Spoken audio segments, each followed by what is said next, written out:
walk me through when and how you were accused of the murder of Jam Master Jay. Again, were you friends with him? Did you know him? Did you run in those circles?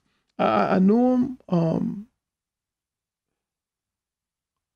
If we were friends, I don't think his killer would be walking around.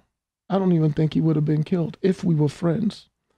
His situation is a result of the company he kept, and I wasn't in his company. I don't know why he chose the people he chose to be around, but that's on him. But I had nothing to do with any of that. As a matter of fact, by the time he had died, I think years had went by since I saw him or even communicated with him in any way, shape, or form.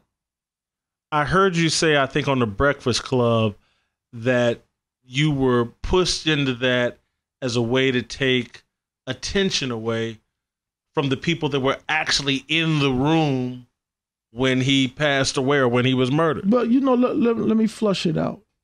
I'm glad, and this is probably going to be the last time I talk about this, but, and this is the perfect platform to do it on my own platform, Look. But here's the thing. Jay gets killed October 30th, 2002. It's a Wednesday night. It's a cold, rainy night.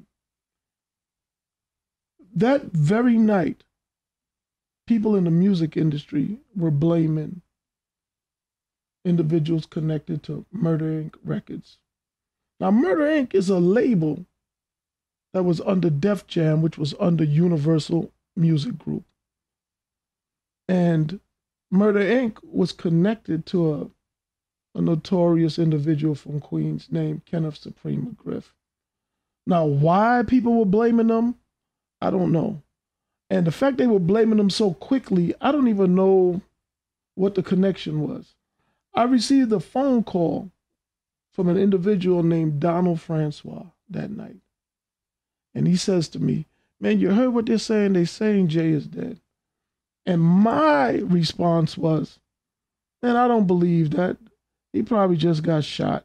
They just love all the drama," because that's my a perception of hip hop.